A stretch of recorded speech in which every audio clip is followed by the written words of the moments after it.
It's a real motif, isn't it? Yeah. And Matt, you haven't done that, presumably, if you won't swig from somebody else's can. My girlfriend it's not a problem. It's like a couple of weeks ago when we'd just picked up a KFC, me and my friend. I got a Coke, because all I wanted was a drink. He got some popcorn chicken. Munches his popcorn chicken and goes, can't make a drink. Oh, with bits of chicken. But you can't say no. Ah, that's different. You can't say no. So I took a big gulp, gave it to him and said, yeah, you can finish that, I don't want it anymore. Yeah, yeah. I know that one. Or else, yes. Or else you go outside, having not swallowed. And then go... That was the reason I couldn't play football, you know. I was quite good at football, but I cannot spit. Were you any good at football, Matt? I was pretty good goalkeeper until I got injured, yeah. Can you spit? Yes. Properly? Yes. The whole thing? The whole thing. Get a nice round gob and... Yep. Okay. Michael, can you spit? Yep. Bastards. I couldn't spit. I was quite tasty, and I used to get stuck in, or so I think. But you know that it's such a currency of footballers, whenever they've done anything either exertive, like running 80 yards, or whacked a cross in and the centre-forward hasn't got on the end of it, or gone into one of those slide tackles and taken the ball and the man into row G, they turn, put their hands on their hips and they go... And this missile comes out, neatly formed. I can't do it. But you see kids doing that, walking down the street all the time. I can't bear it. But why can't I do it is where I am. I want to spit now, I don't know why. Is it mucus or is it just saliva? And how do you get the saliva to bind? I think with football players, because there's a lot of running around and stuff, I think it's probably more mucus. If it was just... If you weren't a football player, footballers shouldn't be creating mucus. They're fit as fleas. I smoke Marlboro Lights. I should be able to... Hockaloogie. Gob through a window. Pow! Boo! Maybe just don't produce enough saliva. Well, the thing I always wondered is, running around and sweating all that much, footballers must get quite dehydrated, so why are they sort of spitting out all the moisture from the mouth? Well, again, it's a motif, isn't it, for their masculinity, and there's something about the expectoration, I think is what it's called, technically a spit, that has a virility. I'm getting a little bit... Francis Ween here, so I'll backtrack. Because the trouble is, every time I only spat 2 or 3 times in all the time I played football, and it was pathetic. I'd sort of do something. Spray. Yeah, and I go... Oh, I go, where's your paper bin? I go... Oh, you just did it! No, that was just and what would happen with this, would be this little, sort of like butterfly mist of piss. Because you're not doing it right. And then, also I get a little dribble. You're not doing it right. And I had to run away and then wipe the dribble off my lower chin. You see, you're going like this. Yeah, I know. But what you use is your tongue to block the air, so like that. So it's like a missile, more like that. Okay. Let's just take a quick call. Hello. TotallyJabbers.com, Sunday night from 8, the greatest webcast ever. Okay. Didn't say it slowly enough. No. Could you say it more slowly? Nobody would have got that. You have to say it more slowly. Tamsin, emails. A few weeks ago, I got a new fridge. A bit too big, but pristine, with all these little compartments and things. Anyway, I became a very Stepford wife, and filled all the little compartments according to the pictures on the front of them. Although one does look like a seagull, and I couldn't get one. Anyway, things have now slipped. A lot of the little compartments are now empty or contain unknown items in foil, yes. I have 3 bottles of salad cream. No man knows the difference between mayonnaise and salad cream, do we? Yeah. What is it? They taste different, they look different. What are they? What's the difference between salad cream and mayonnaise? What, the actual scientific difference? Yes, the components, the ingredients. Oh, I don't know. The manufacturing process. Well, isn't mayonnaise is egg milk and mustard? Egg, milk and mustard, is it? Oh, right. I think so. I'm okay, not sure and salad cream is? No idea. No Point idea. proven. There is a little green plastic bag with green in it. Mind you, I've just spotted a corkscrew that we've been looking for, and oh dear, there is the veg compartment. I need to find the detox. The detox. Isn't it Dettol? I don't know. It's like Jif changed to Sift, didn't When it? you were small and you scabbed a knee, what was put on it by... I would say home? Detox, but now you said Dettol. Dettol. I think detox is when you go to the Priory. Yes, well. Dettol is when you wake up in the morning and think to yourself, I ought to check into the Priory. Okay? Clear that one up. Quite neatly, I thought. have a look at this phone call here. If you're going to plug a website, do it slowly so we can make a note of it. TotallyChappers.com. Hang on, Sunday night from 8. hang on. No. I didn't get that. Totally. Chappers.com. How do you spell that? No, how do you spell the Chappers bit? CHAPP, Yes. as in wee, Yeah. ERS.com. Yes. It's an internet site for the older listeners. Yes. Sunday night from 8 o'clock. What would be its main selling point, would you say? It's the new home of the Human Zoo. I see. We're not going to pay you, No. but I hope that you will support it in the spirit of the Human Zoo, I very much doubt that. the new generation. I don't think you should ever go back. Well, we're carrying on the baton that you started. Let it go. No, Do something new. it's new. It's in fact. Don't say it's improved. I'll have to I come around. didn't say it was improved. And- What I'm saying is that it is the Human Zoo for the new generation. I bet it's not. I bet you it is. I Well, dare you in to what listen. way? In what I way? dare you to listen. In what way? In what way? How can is you that take an idea, and I have thousands of ideas, and they're all brilliant because I perform them well, not because they're good ideas. How can you replicate my own insight, wisdom, make it better? perspicacity, humour, wit? How can you Well, replicate that? Who is may I going to say sit you- in May judgment? I say to you Who is gonna that sit- they did do a 4-minute mile in the 50s, and they are now running it considerably quicker. Who is going to be me? We don't need a you. That's the It is whole a point of the collective. Human Zoo. What people didn't understand, including you, in fact, probably especially you, is that No. the Human Zoo depends on the reaction of the host. And That in the was the case old of the legendary Human Zoo. on Talk Sport, it was myself and Ash, and we would listen to 4 or 5 contributions, then we would bring down the faders, and we would say, what did you think of that lot? And then Ash But would time go, has moved on, and the callers are now 100 times better. And in fact, it doesn't need a host; it moves organically. But there's another crucial issue here. When the Human Zoo was being broadcast on conventional radio, okay, there was an element of the subversive about doing something on a phone-in program that was apparently so unusual and radical. Because the internet is almost entirely rather unusual and radical and sometimes quite toxic, there's no surprise element. Oh, there's plenty of surprises. No, you're just saying shit now because it Well, feels no, like a because sentence. it's now don't get arsey because you know I'm right. That's very poor, isn't it? If that's the calibre of stuff that you get on this totallychappers.com, I can't think of a reason to tune in. Why don't you guys invent an idea of your own? But it's kicking the arse of the Sunday roast. But why don't you come up with something of your own? Well, why? What do we do? This is what we're good at. I'm sorry, if we transcribe that, you ought to be able to explain what you meant. And No, I'm not you're sure being whether pompous because you lost. is much of an argument. So now you're being personally offensive.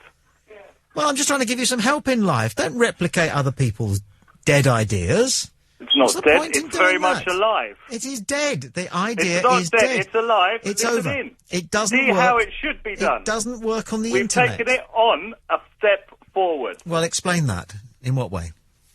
Pardon? Explain that in what way? I've explained it. Clean No, you your haven't. ears out. Well, do it again. In what way is it an advance on the time-honoured format, the legendary format? In what way is it a development?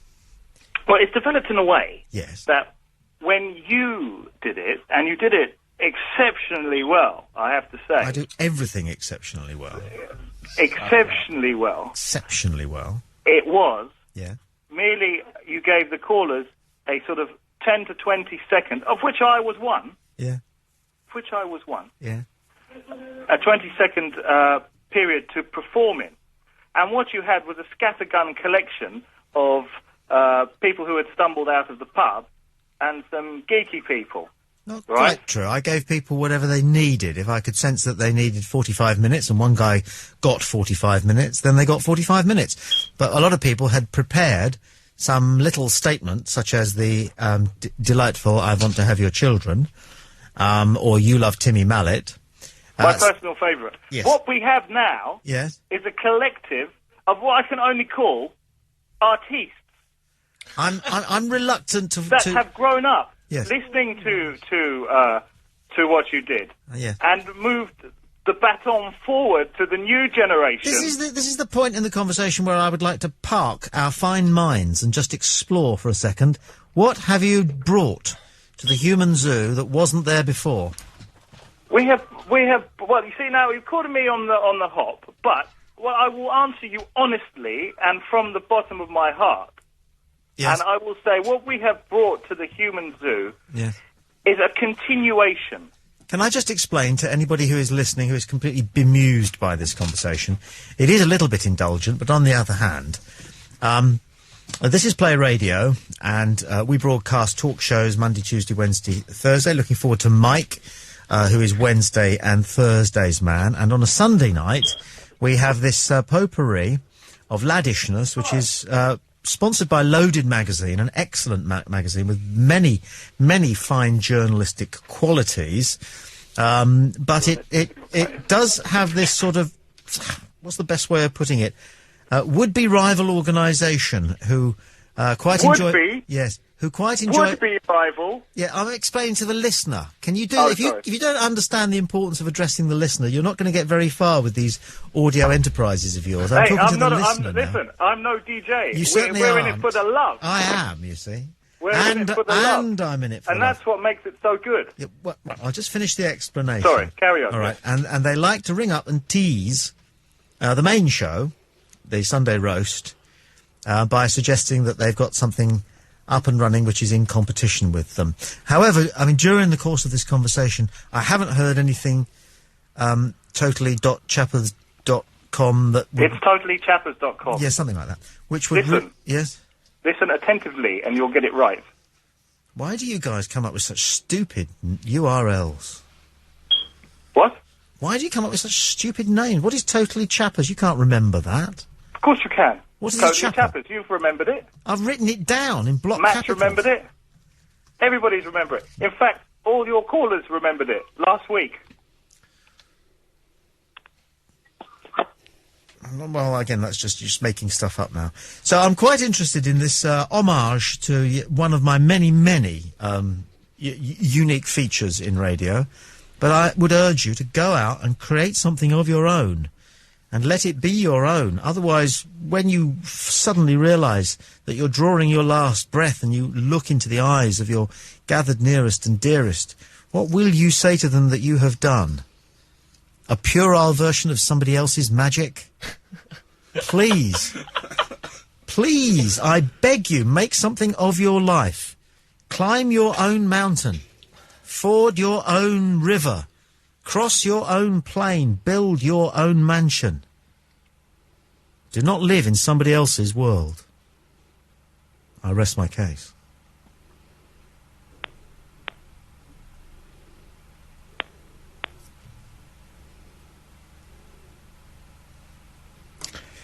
God, I'm good, aren't I?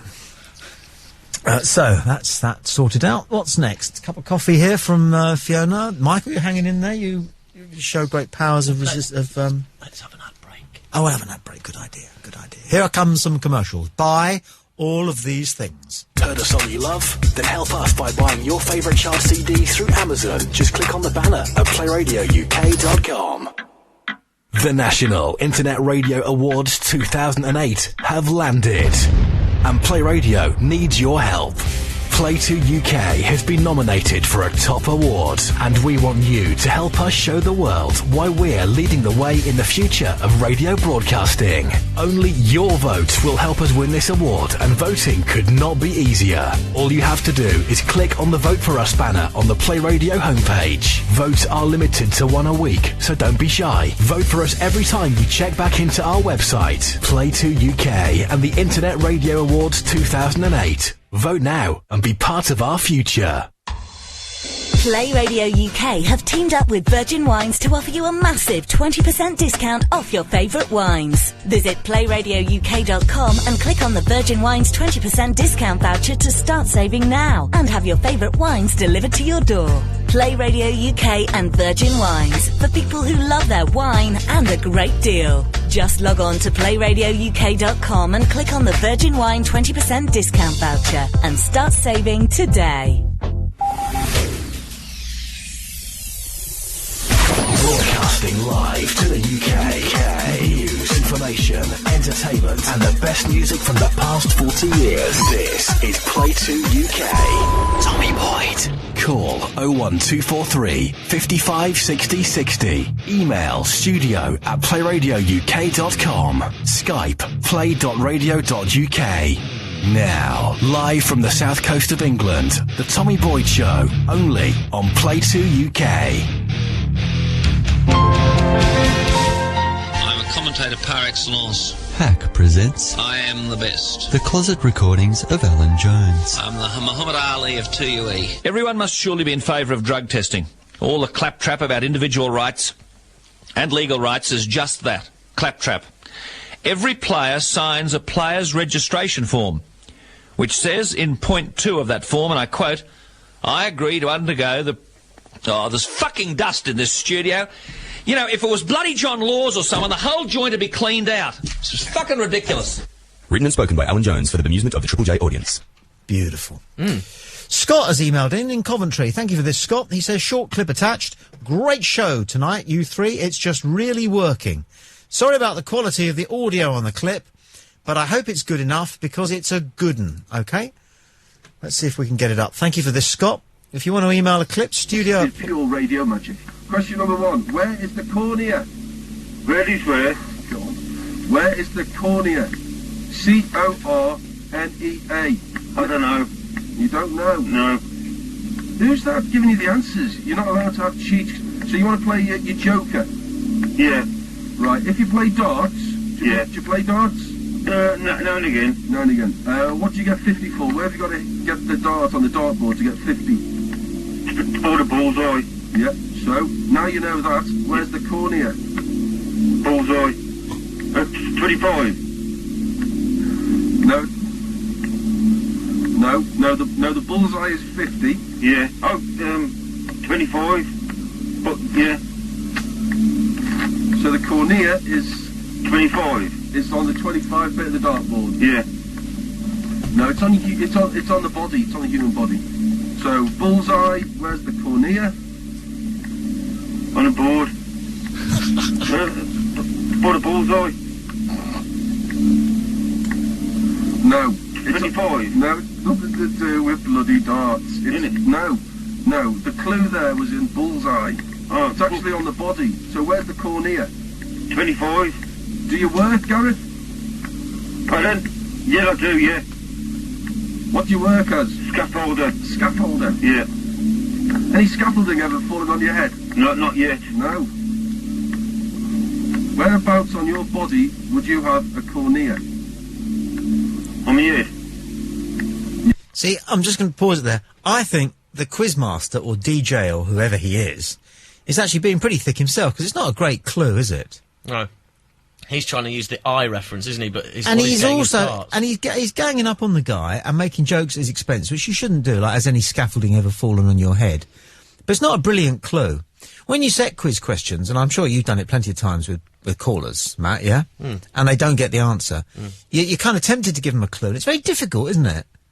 As he's demonstrating, this guy, because I think, where do you have to hit a dartboard to get 50? The answer's bullseye. Is that a good clue for whereabouts on the body the cornea is, Fiona? No. It's not, is it? No. Yes, somewhere on the head. You need to sort of localise it a little bit more, please. Boys. In the eyes, yes, is the right answer. And don't panic, there'll be loads more of that stuff late nights between 10 and 1 Monday to Thursday. I suppose Nigel... Interesting. Thank you for that, Scott. Email studio@playradiouk.com. If we're lucky tonight, we might have another listen to Les Ross. What would we most like to hear, Les Ross or the argument between Nicholas Witchell and the Welsh guy about what the interview should be about? Can't we hear them both? I think we should, don't you? Yeah. Peter Collins says, can I just say, Tommy, that interview with the chap Gary over the wind turbines proves to me one thing. By intimidating and bullying people to satisfy your overblown ego is just appalling. Put it this way. If I was sitting in the Play Radio studio as your guest or producer and you talked down to me in that manner, I would not only throw my headphones at you, but I would walk out of the studio and just pity your ignorant and arrogant, pathetic self-importance you seem to believe in your own head. You are, you know, what could use a full stop here. You know, Tommy, you're just an overblown liberal fool and an appalling man who one day I promise you will push somebody over the edge. What's your problem? What's wrong with you? You really let yourself down tonight. Just pure nastiness from you, Pete from Birmingham. That's simply not true, is it? No. I was interviewing a guy who's anti some wind turbines, which are being put up 700 yards from his local village, and he was coming out with all, you know, my job is to test these people because they're trying to change things that affect other people. If those wind turbines don't go up in Lincolnshire, okay, then some children's bedrooms won't be heated in Hertfordshire. And he's trying to achieve that. He's got to recognise the consequences of his campaign, so his argument deserves to be tested. But by testing his argument, you're also giving him the opportunity to strengthen his argument. Which he did not do, because he patently wasn't interested in anything that didn't play a part in his predetermined agenda.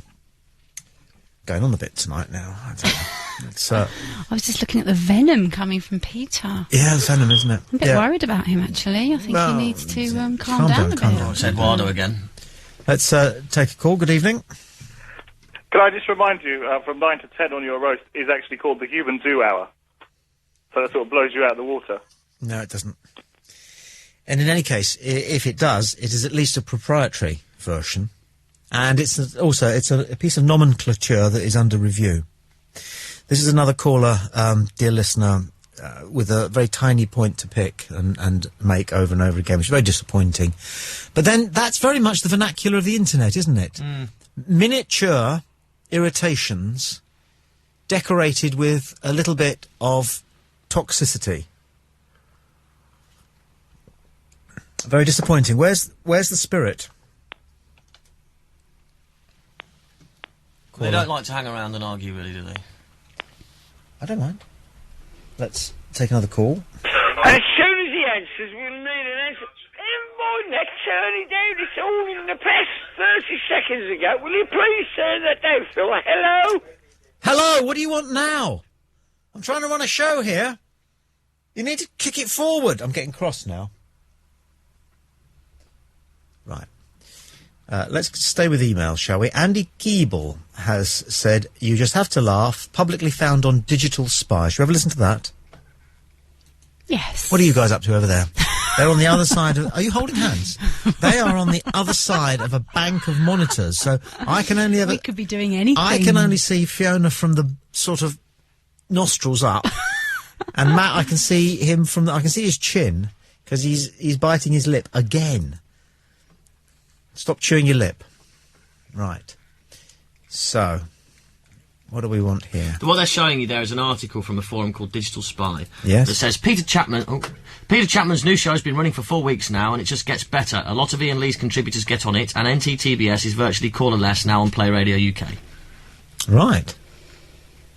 Okay. So, does that annoy you? Not really. No, of course. NTTBS doesn't exist anymore. We've moved on and we've got loaded on board. Probably a different caller. But it's... Now, we need to sort something out here. Matt, you let people get under your skin and they'll do it. Yeah, no, I'm alright. Well, you're not, are you? Yes. No, you're not. Are you? I am. You're doing that, I'm biggest I'm mistake fine. in the world. I'm fine. No, seriously, I'm fine. Don't let people I'd be annoy naive you. to think there weren't other things for people to do on a Sunday night. That's fine. They pick and choose where they go. It doesn't bother me. Fine. That's life. I just find it interesting that advert has to actually refer to 2 other shows to, you know, they can't... That's right. It's not good enough on its own Yes. to stand out there. Just bear with me a second. I'll come back to this conversation. But where's the email? Where have the emails gone? What have you guys done? You What have need you to done? click. There you are. Thank you very much, Lee. Why did you do that? Because sometimes emails go into junk, so you have to move into the inbox. I see. Okay. Right. This is from Darcy Sato, who is a quality listener. And he sent us a little piece of audio which hopefully we'll be able to get straight Is up. Darcy a he? Yes. I love Darcy. that name. Darcy Sato is a great name, Good isn't it? name. Now, up comes a whole range of different field reports. So what we'll do, I think we'll take some important information, having heard the weather read in Fiona's way, and then get to that audio. So stand by, studio. Stand by. Standing by. Roger. Play 2 UK weather.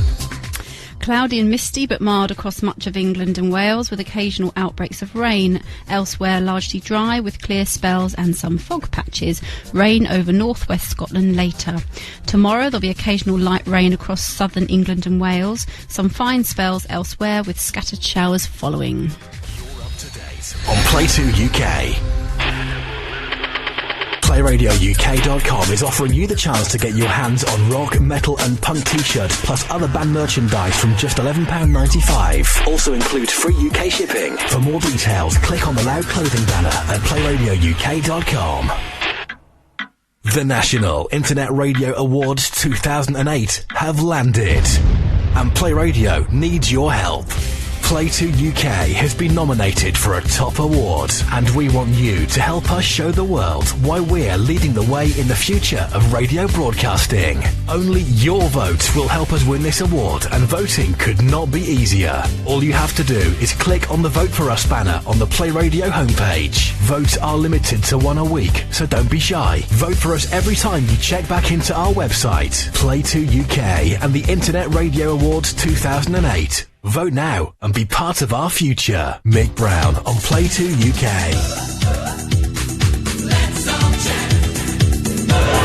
On the way because it's Saturday night and we're back to thrill and entertain you through the school hours. That was then. This is now. Hello, this is Mick Brown. Looking forward to my brand new show on Play 2 UK starting this Monday morning at 10 o'clock. The only way to spend your weekday mornings. At 11 o'clock, the classic chart countdown. And at high noon, we bring you Mix Midday Motown. Join me, Mick Brown, for Monday the 20th of October, and it's only on Play 2 UK. See you then. I haven't stopped dancing yet. The Tommy Boyd Show, only on Play 2 UK.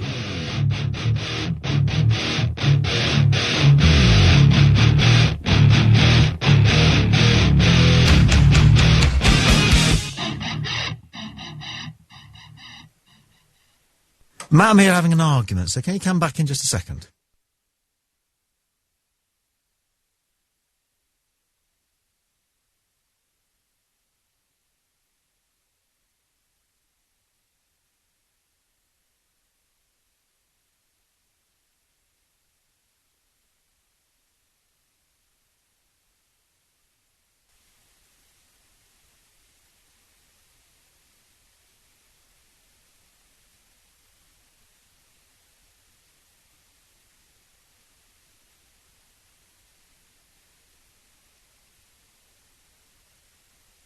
We're still having an argument. And do you mind if we just carry it on for another 2 seconds, good listener?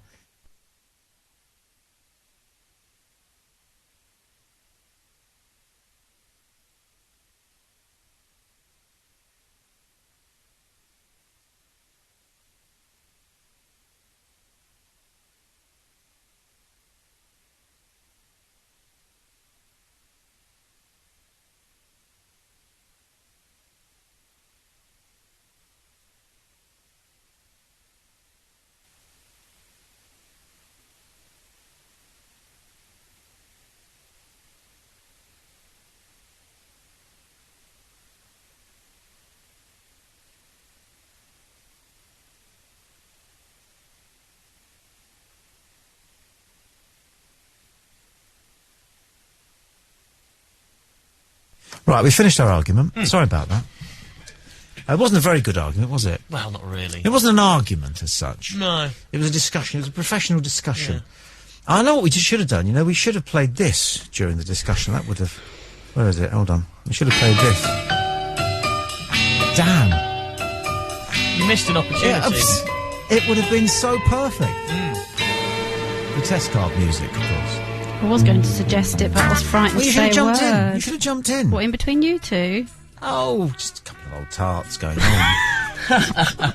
Now, what we have here that's been sent in by Darcy is a website. You know, like if you go to a restaurant, you can post whether it was any good. Okay? Mm-hmm. He's found a website where if you use a woman of the night, you can post whether she's any good. Oh, yes, I've seen this before. You have you? Yes. Right. So, well, go on then. You find something interesting about some of these babes. Oh, there's thousands. There's loads. Right. There's never anything interesting. It was always, yes, she performed all without, she came to me, she was punctual, she gave me a cup of tea when I went to hers, that kind of stuff. Okay. He says, some of them are hilarious, of course. Love the windmills. Cheers, Darcy. So thanks for that. What I'm going to do is I'm going to go through that and see if I can find some interesting comments. I suppose actually it is quite a useful service, isn't it? Because if you have never used a Lady of the Night, prostitute, or maybe you've done it once or twice, you do find yourself thinking, you know, where can I get a good one like that lady that we had on last night? Wasn't she fantastic? Yes, she was amazing. Did you find yourself having that thought? Well, wasn't it off air when we both looked at each other and went, we want to know what she looks like? Last night we interviewed a representative of sex workers, somebody who'd been a sex worker for 8 years, and she was just so compelling and diverting that Matt and I, and possibly Fiona as well, were just starting to think slightly romantic thoughts, weren't we? Yes. Were you? Yes. Oh, how wonderful. When are we doing the lesbian hour? As soon as possible. Well, Fiona's been working on it, haven't you? Mm-hmm. Because there's no getting away from it, and I know it's cheap, I've but been doing my research. you can't get away from the fact that it's fascinating. What have you found out? Where have you got to? Not very far. Not very far at all. Right, how do you do it? Do you go on the internet, I guess? That's the whole point. That's why I'm struggling. You don't know where to find a I- lesbian couple? Yeah, or just a lesbian. Just the one. Just the one would do you. Yeah. Why is it so fascinating, Matt? Don't know. But it is, isn't it? I mean, you know, it's electric, but why? Why? Because gays, I find, you know, fine. Gay men, great, you know, those that I have met are great company. Those that feel they have to conceal their sexuality, I feel sorry for them. As I said, those that I know are great company, but the whole thing is nowhere near as mesmerising and diverting as lesbianism. No. Women do sensual a lot better than men, I think, and I think that's what it is. Is that it? What, that they gyrate together and their lovemaking is more sensual? It's a little bit, you know, because they're both elect, it's a little bit clumsy. The male would be a bit clumsy, wouldn't it? Yeah. It would be a bit... Whereas women do it with, like, rose petals and silk. Oh, don't. Marvellous. Incidentally, while we're on the subject of last night's guests, Yes. I did actually have a very nice email saying that she's looking forward to being your arts correspondent. Is that the 8-year-long sex worker? Yes. Okay. Really? Yes, really. Really? Yes, really. Wonder if she wants paying for that. So? It's the old Clute joke, isn't it? Leave the money on the dresser. That's what Shirley MacLaine said after she played prostitutes back to back in 2 movies. She said, I'm getting so known for this now, they don't send me a cheque, they just leave the money on my dresser. Brilliant. Steve has said, if you're not going to be a dick, can I have my lesbian friend talk to you on Monday? Steve has a lesbian friend. Wouldn't be a dick with a lesbian. No. Be a twat. Yeah, what is a that'd be twat? good. Well, in some respects, it's the slang for the female genitalia, isn't it? Yes, I didn't know that until just not that long ago. Because I thought it was just like calling somebody a twit. Doesn't mean something else. A twit, as well, a twat, a wally. Oh, that's it, yeah. I think that's a myth. A wuss. You know, I thought twat was just the same as that. Who decided that that's what a twat is? Chaucer, probably. He was a bugger, wasn't he? And if the webcam is working, you can see us. So Steve, in Atlanta, is proposing that he might be able to get a friend of his who is a lesbian to come into his abode. I don't know why I said abode. Lesbian consultant. So I think he works. I think he's got a basement studio, and we could talk to her. Does she have a friend? I expect so, but it's not actually in the contract that Steve has sent me, which is only 4 lines. But we'd be looking for cameras, wouldn't we? And our webcam at the moment is all we've got, which it refreshes every... I think it's 5 seconds. 5 seconds. Yeah. Are we not going to get webcams? Yes, we are, soon? yes. We're going to stream... It's not that easy a job, I have to say. Dear Tommy, if that is your real name, emails Richard de Eigel. Picking up on your subliminal challenge earlier, I have invented 3 Stalin jokes. The first joke, I was talking about the fact that I used to write for Bernard Manning on a show called Under Manning. And we had to write jokes for him about the answers to the quiz questions that contestants were being set. So, for example, I would get something through the post saying, Bernard needs 3 possible gags about Stalin. Which is hard. The first joke educates while titillating. The second joke surprises the jaded listener with a shocking twist.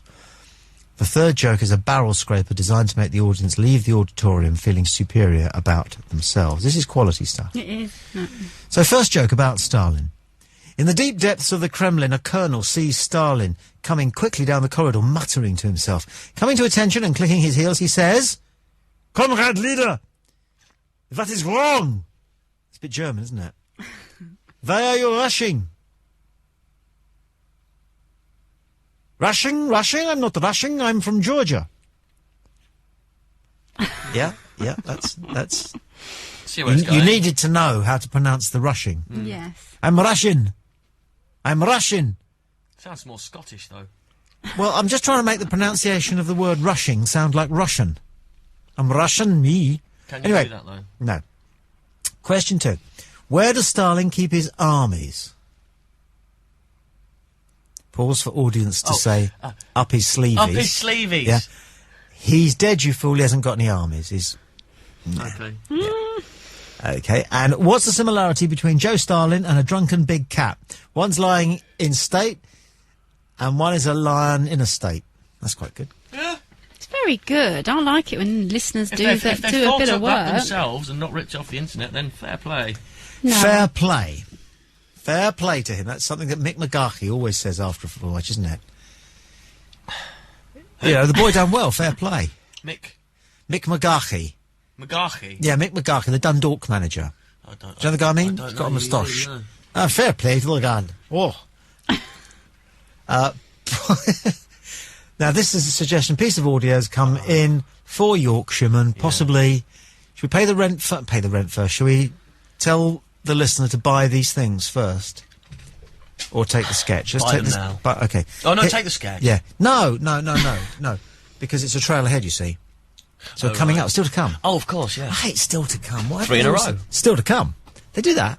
Still to come on the show. On the way? Still to come. Don't go anywhere. Yeah. And keep your emails coming in. I hate that. Because I haven't sent one. Sean does it too much on BBC Breakfast. Anyway, here are some things. You must buy these or we'll come round and kick the living crap out of you. Love film? Then you'll love PlayRadioUK.com with low prices on Blu-ray DVDs. There's also 40% off and save on DVDs under £5. Just click on the lovefilm.com banner at PlayRadioUK.com. Play Gold UK. On air now. Help. I need somebody. Help. Not just anybody. Help.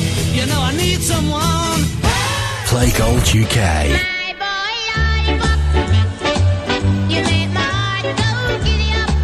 Bringing Play Gold UK, part of the PlayRadioUK.com network. Play 2 UK, The Tommy Boyd Show.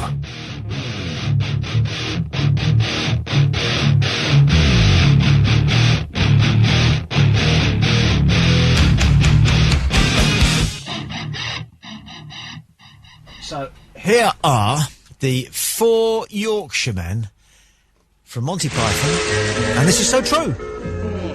Very possible, that, very possible.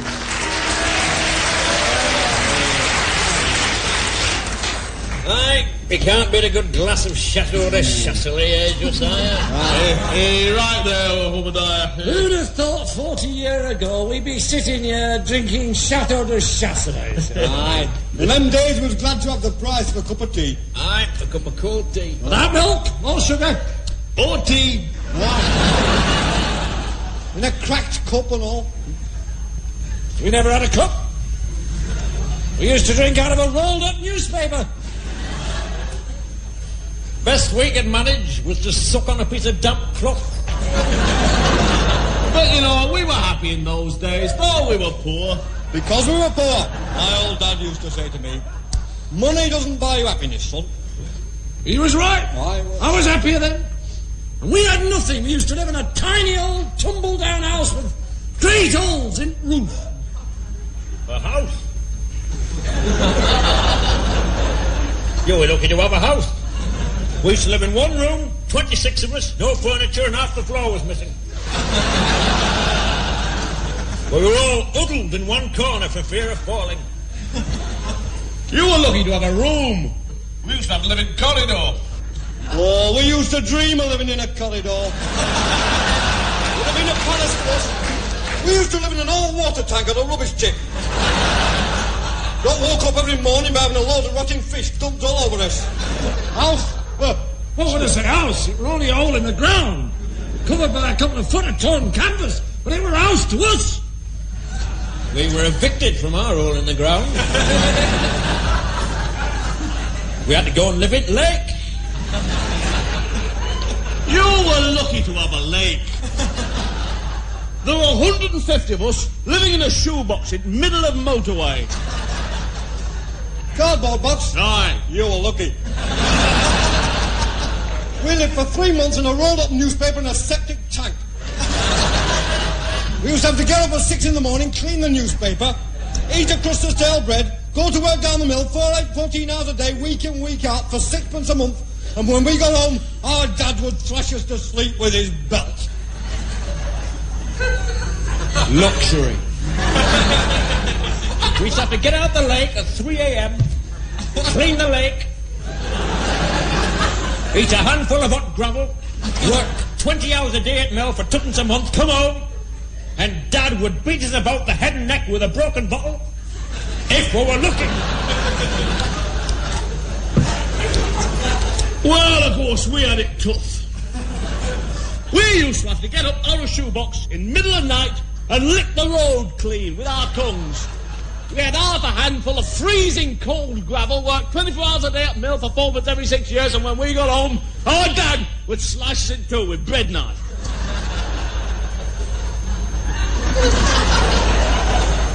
Right. I used to get up in the morning at 10:30 at night, half an hour before I went to bed. Eat a lump of freezing cold poison, work 28 hours a day at mill, and pay mill owner to let us work there. And when I got home, our dad used to murder us in cold blood each night and dance about on our graves singing Hallelujah.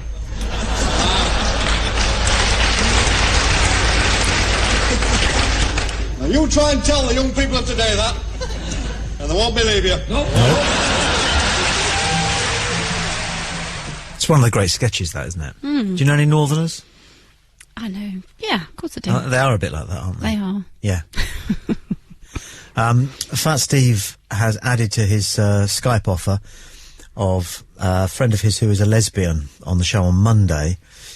He says she is married to a lady, and if the webcam is working, we can watch. But I'm just tempted. No, not watch lesbian sex. Oh, I didn't say that. Well, yeah, I got the impression that you thought that was what I was alluding to.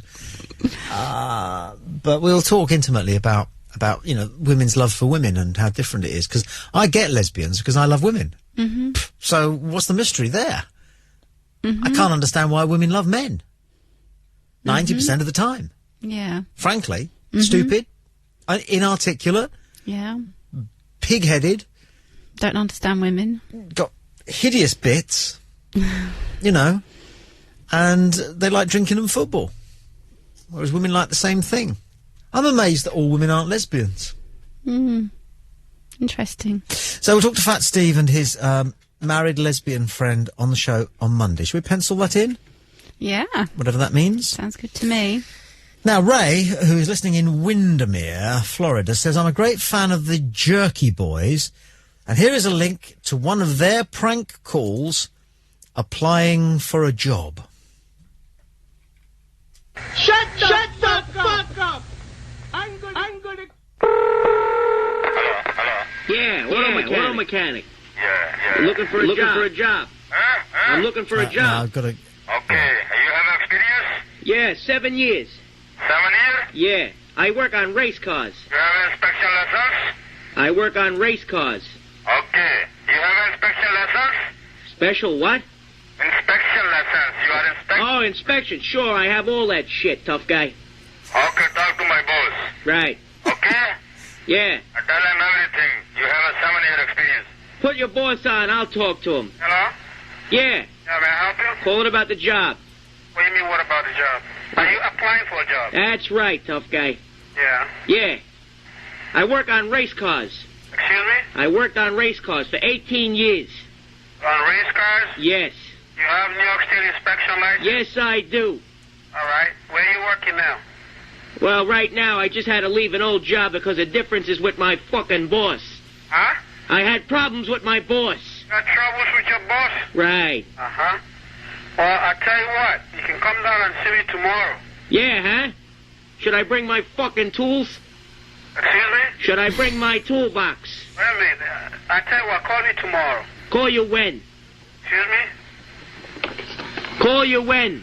Call me tomorrow. I don't think you can talk like that. You don't have to call me and talk to me like that. All right, Lynn, I'll tell you what I'll do. I'll come down with my tools tomorrow and I start work tomorrow. You gonna come down and start work tomorrow? Yes or no? Oh, wait a minute. I gotta hire you first, guy. Well, I'm the best. You're the best? That's right. Okay. I'm serious. I know. I'll work circles around you. I'll wrap your fucking head in with a ratchet. Huh? You don't have anybody down there that works like me. Oh, yeah? That's right. Okay. Okay? All right. I'll see you tomorrow with my tools, fuckface. It's not terribly sophisticated, is it? But it's funny. It's funny. The Jerky Boys, they're The obviously... Jerky Boys are special. That's pretty damn good. I'm looking for a job. I don't know if we got any more of this. Hold on. No. I think that's it. Who was that? That was a guy in Florida. Thank you very much indeed for that. That made us laugh, and that's the best you can get, really, isn't it? Let's have a look. Ray, that was in Windermere. Tamsin is on about detox, saying it's an antibacterial spray. That's detox. I thought it was Dettol. Detox. I thought it was Dettol. Detox is, like I said, no, I'm getting deja vu here.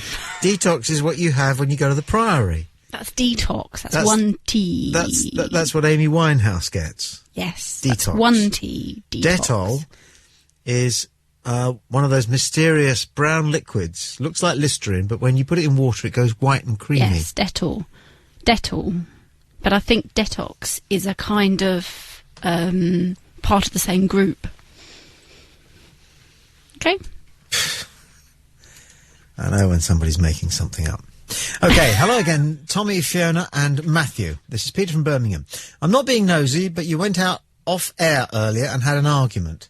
Can you tell me what the argument was about? I'm very curious to know. That is nosy, isn't it? And, well, part of the reason I turned the faders off so that nobody could hear the argument was because I thought there'll be somebody, it turns out to be Peter, who is more intrigued by silence than by actual hearing things coming out of the speakers. Yeah. And we're all the same, aren't we? Yeah. When it goes quiet. Yeah. You know, you think, hello. What's going on? Yeah. I did that the other day and then I realised that the car engine had been switched off and that's why the radio had gone silent. Okay. Because for a moment I went, yeah. What happened? They've gone off air. Up early that night, were you? You've blown out a guest because we've had a packed programme. Is it in your mind to call the guest tomorrow? I mean, on Monday. Have I floored you by betraying that? Yes. I'm a great believer in just explaining what goes on. We've had two fine guests this evening. A lady psychologist, Canadian, talking about why men say something and women hear something different. Yes. Which is interesting. And a guy from a pressure group trying to stop them building 8 wind turbines quite close to his village. And we had a falling out, him and me, which I think was fair enough because, you know, he was just coming on and giving out all his old propaganda. And when I told him that I knew what I was talking about because I had wind turbines, he wasn't interested, was he? No. That is disappointing when people are not interested. Yes, I thought you had a very good argument. I have a theory that people should be more interested in other things that they don't know, rather than ring-fencing off the 4 things that they are very keen to tell everybody they ever meet. Yeah. You know, those people should shut them up.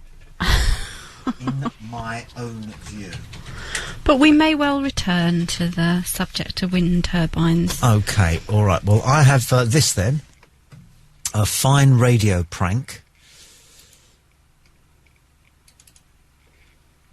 Which we like. And I'm toying with doing some radio pranks myself, but it's something I've always thought a bit shy of because there's something sort of blooming obvious about them. You know? And I wouldn't, you know, much as I don't mind arguing with people about issues and political things and things like that, I don't really enjoy being in a position of knowing something's going on and the other person doesn't. Because you've got such a built-in advantage there. How can you not kind of win or prosper in the situation? Yeah. I'd sooner people tried to prank me.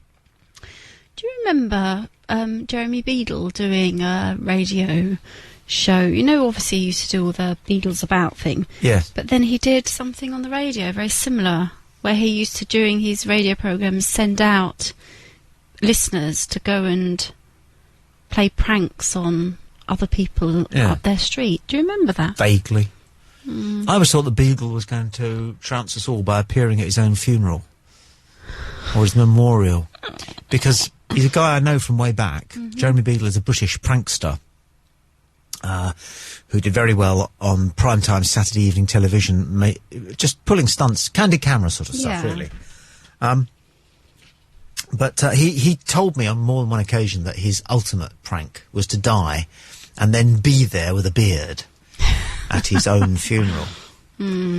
But that didn't happen, as far as we know. I have this from Risha de Aigel. Breaking my one email a show rule, I'd like to mail to thank you for saving my day job. Even the graceful caress of the Tommy Boyd comedic genius cannot save my jokes from the pits of shitness, then nothing can. Even a comedy fall or bonking myself on the head with a microphone wouldn't have saved them. I'm shredding my Redcoat application form as we speak.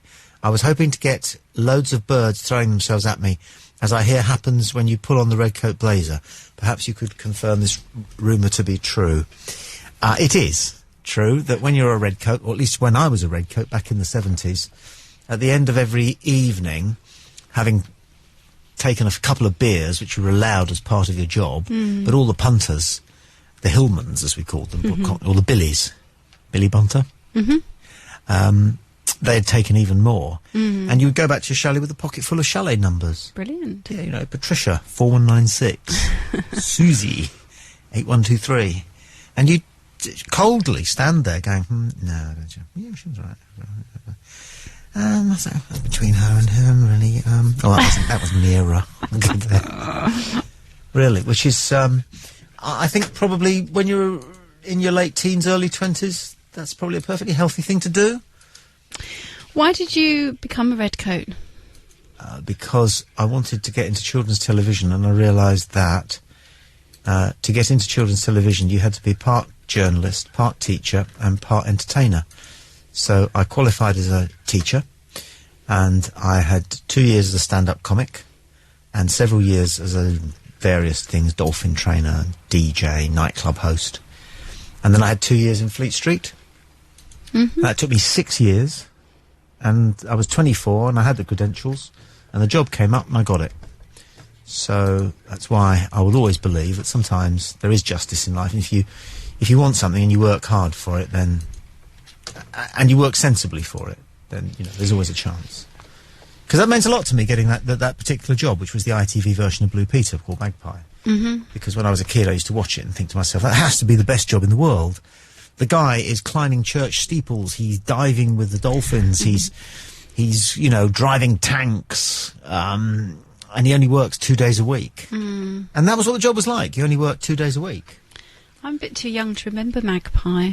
I remember it being on, but I think it just sort of missed. What years did it run from? Drew Peacock has also emailed from Barnes. One second, I'll just take that one back. Somebody's emailed in another clip. Thank you. What did it say? What years did it run till? I think it ran to from 1968 to 1979. Yeah, so probably something just like kind of missed. Yeah. Missed me. Yeah, but it was great because there was an element of royalty about that particular programme. Yeah. And back then, when you worked in children's television, people would say to you, you do such a good job with the children. It's so kind of you to educate and help them and show them things to learn and be so responsible with them. Mm-hmm. And then along came Tiswas and Buckets of Gunk. Mm-hmm. And all of a sudden, the job was rather derided. Yeah. And men would wind down their van windows as they drove past you in the high street and shout, "Wanga!" So, Mm. Somebody was telling me earlier today that they saw you you were telling us the other day about you'd been approached by a television company wanting to show a clip. Oh, for 8 out of 10 Cats? Yeah. Was it on? Apparently it was on, Oh, yes. yeah. And? Yeah. What do you mean, yeah? What? Well, apparently it was a clip of you on Whackaday, was it? Wide Awake Club. Wide Awake Club. Yeah. Yeah. And? Yeah, that was it? That was it, really. He was on. Okay, cool. Yeah. I've never You checked. haven't changed a bit. That's what I was told. Oh, who said that? A friend of mine. No, I haven't changed much. I'm very good for nearly 60. Well, not nearly 60. I'm nearer 60 than 50. Shall we listen to this clip Jason has sent in? What? And Drew Peacock has also emailed from Barnsley. Hello there, Tommy. Can I say your show is the best I've heard for a while? Here up north, the best we can get is a local radio station, which is manned by 20-year-olds starting out who think that comedy is about attacking celebrities and not natural wit. Sincerely, Drew Peacock. Thanks for that, Drew. Kind man. Drew Peacock. Right. That was me. Mm-hmm. I got caught. I don't understand. Somebody emailed in saying that their name was Drew Peacock. Yeah. Which is Drew Peacock. Oh, sorry. So you got caught as well, wouldn't you? Thank you for that, Jason. Oh. I assume that's, Did you actually twig at the time or not? Because I didn't notice... No, I think not the first time. No. Because actually Drew Peacock is a possible name, isn't it? Yeah. Connie Lingus. Well, and as for Ivor R. Don... But we've heard all of those kind of names so many times already, Yeah. haven't we? Not Drew Peacock. But Drew Peacock. Yeah, Drew Peacock. Well, Drew's the kind of target listener. It sounds like the sort of boy who tends to listen to the kind of things that I like to talk about. Mm. You know, Drew, that's what, the typical listener would be called, Drew. Mhm. Or Andy. You know, that sort of thing. So it's, Yeah. but Connie Lingus. Do you remember that?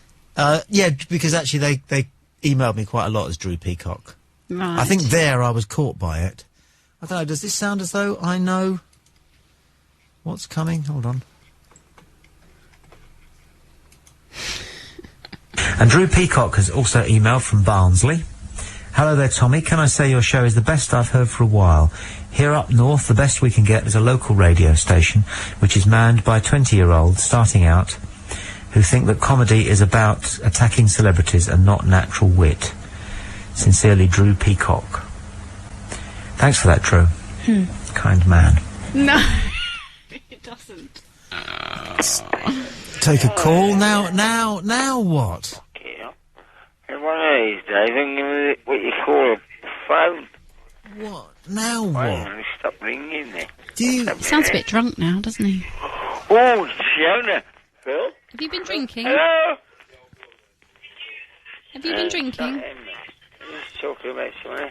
Yes, that's that media program. That's why we bought some wireless mouse, Phil. I don't know what's that. I say what we bought. Oh, hang on, I am interlocking with coming boy now. We bought. I'll tell you what's worse than a wireless mouse.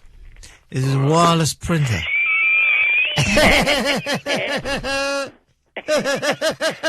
you gotta shred them. After you cleanse this, you gotta shred them some and then blend in the world. What was I saying? A wireless... I don't know what you were saying. A wireless printer. Mouse. A wireless printer. All right? It's a new world. I think me and you. No, because it takes up so much space on your computer. You haven't bought my computer. I know what next. I'm not going to talk about my computers here, Mr. Tommy Boy. Because I believe I have been hacked. This space. Right, that'll do that. Sorry, I thought I'd have a go at at being hysterical, though, because I think he nearly was. Do you think he was genuinely drunk there? If he wasn't, then that was a very good performance. He did sound very drunk. Excellent. Well, slightly drunk. Get Play Radio at your fingertips by downloading our exclusive toolbar. Get the latest updates from Play Radio UK. Check out the webcams or find out your local weather. It's even got its very own search engine. Download the toolbar now by clicking on the banner at playradiouk.com. The soundtrack to your festive season. Play Christmas UK. Ho, ho, ho. Hello, boys and girls. Santa here. Pipe down, Rudolph. Ho, ho, ho. As you can tell, Christmas in the Claus household is well and truly underway. As with any family, it's a busy time for us too, and sometimes things can get a little heated, with Mrs. Claus always wanting to listen to Play Rock, when all I want to listen to is my favourite festive songs on Play Christmas. Nothing but the season's music from the Play Radio Network. Now, where did I put that eggnog? Ho, ho, ho. Play Christmas UK. Part of the PlayRadioUK.com network. Play Radio UK have teamed up with Virgin Wines to offer you a massive 20% discount off your favourite wines. Visit PlayRadioUK.com and click on the Virgin Wines 20% discount voucher to start saving now and have your favourite wines delivered to your door. Play Radio UK and Virgin Wines for people who love their wine and a great deal. Just log on to PlayRadioUK.com and click on the Virgin Wine 20% discount voucher and start saving today. Broadcasting live to the UK. News, information, entertainment, and the best music from the past 40 years. This is Play 2 UK. Tommy Boyd. Call 01243 55 60 60. Email studio at playradiouk.com. Skype play.radio.uk. Now, live from the south coast of England, The Tommy Boyd Show, only on Play 2 UK. Here's a legendary Australian broadcaster who knows how to make blue sound beautiful. I'm a commentator par excellence. Hack presents I am the best. the closet recordings of Alan Jones. I'm the Muhammad Ali of 2UE. And it's Huey Lewis's birthday. Huey was born Huey Gregg in 1950. Who the fuck's Huey Lewis?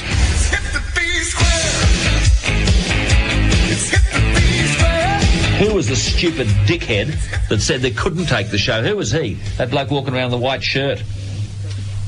Well, you wouldn't just put him down on the list as unemployable. Well, they are. All those jerks. That's what they're about. If this is for the Christmas tape, then let the Christmas tape hear it. All these dead shits from the corporate world are not really interested in selling product and moving product, which we'll do. They're just interested in having their name and picture on television. And they spend about 15 times more than they have to pay here and get 1/30th of the result. Dickheads. That's why the corporate world's in a state of disarray. Put that on the Christmas tape. Yeah. Now, don't fuck up on that bloody thing which you've lost the last 2 times I've done it. You'll take that out now and give it to someone so they know it's on, right? You dickhead. Big dope. Put your hands above the table, right? What's that poking up at me like a broken penis for? Written and spoken by Alan Jones for the amusement of the Triple J audience. Apparently, he has some views which some people find quite obnoxious about Australia's indigenous population and so forth. But with such clear-minded thinking and delightful command of the extremities of the English language, isn't he a dream? Wouldn't you listen to him in the morning? Yeah, of course I would. Exactly. Let's take a radio prank that goes wrong. This is great fun.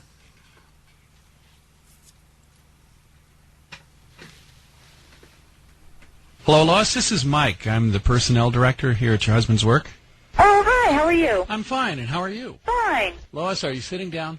Yes. Well, I have some bad news. What do you mean bad news? Bob's okay, isn't he? Well, actually, that's why I called to talk to you.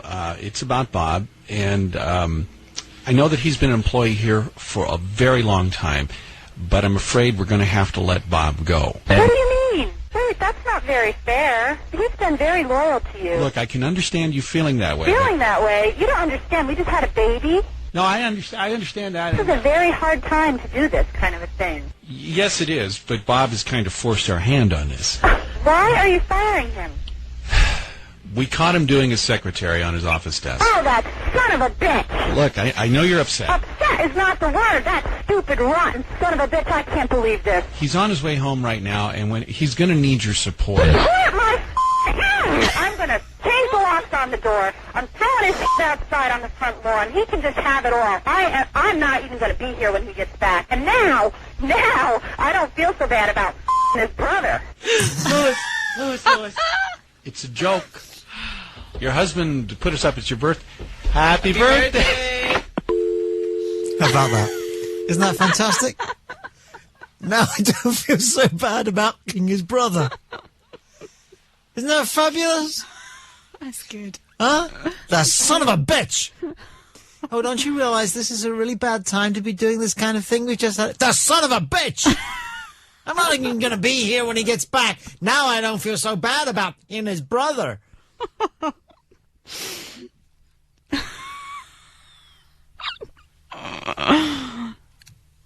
Huh? That's good. Isn't it cracking? Mm.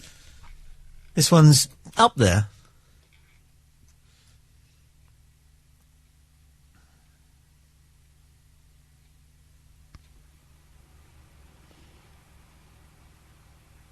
Philip Brady on 1278 3AW. Down to Newport. Toby's at Newport. Hello, Toby. Hi, Bruce. Hi, Phil. Yes, Toby. How are you? Good. Oh, good, thanks. It's very late. Mum lets me stay up and listen to you guys some nights. Good. I love listening. It's the best. Me Thanks. and my brother love to listen. Good boy. I have a joke. Yes. What's the funniest smelling thing in the whole wide world? The funniest smelling thing in the whole wide world. Yeah. Perhaps your nose. Oh, nah. What was it? An anchovy's cunt. Oh, what a pity, Toby. You've ruined your track record there. Never call us again, please. Never in your life even think about it. And think, all right, we've dumped you, Toby, but there are people like Carmen and Queenie online and could hear that in their ear and are offended. Rita and Mary, and we heard it, and Simon heard it. And I wouldn't be surprised if they're not there.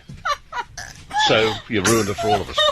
Toby, if you're ever thinking of tuning in again, just don't get a life. And Toby, grow up. You're old enough now to stop that. I can tell you how bad it was. Even Keith McGowan was offended by it. That's how coarse it was. And that's really scraping the bottom of the barrel. I've never been offended. Bill Howie's gone home. Yes. He doesn't even work here.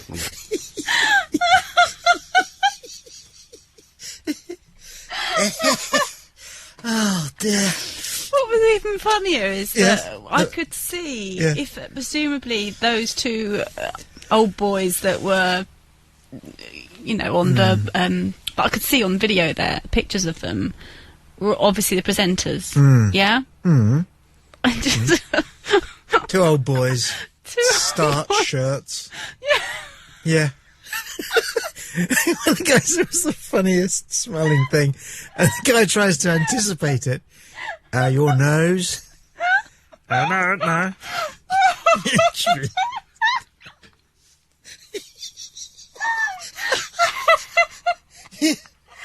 You like that one, didn't you?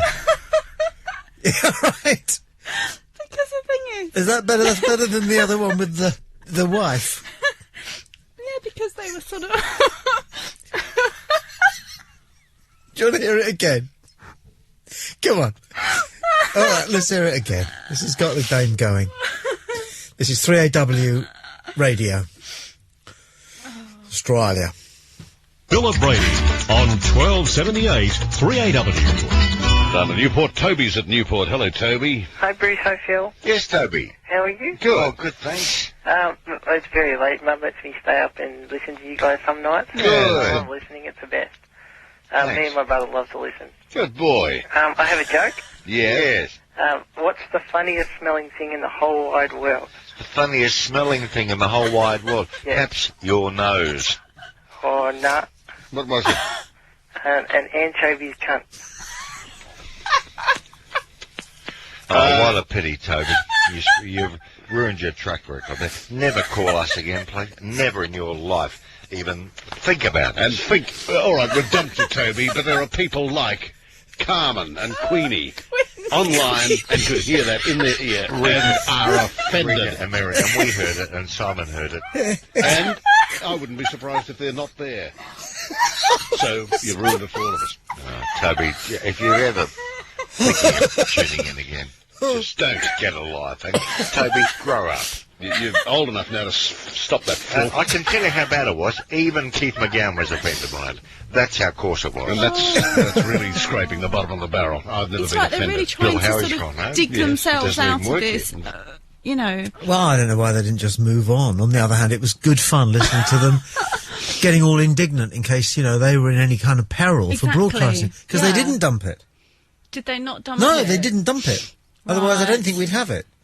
If you dump, it's America, I was wrong, it's not Australia. If you dump something, I think Newport, where's that? Is that Florida? It says Melbourne on there. Oh, does it? Oh, well, anyway. If you dump a piece of audio, then I don't believe any record of it is retained. I don't know. But I think they missed dumping it. And so Right. the So whole... that's why it sounds like they're trying to dig themselves out. out. Yeah. You're ruining it for everybody. disgraceful. And poor old Queenie, Yeah. she's probably gone now. She's probably Yeah. not there. She ruined it for everyone. Oh, Yeah. grow up. Yeah.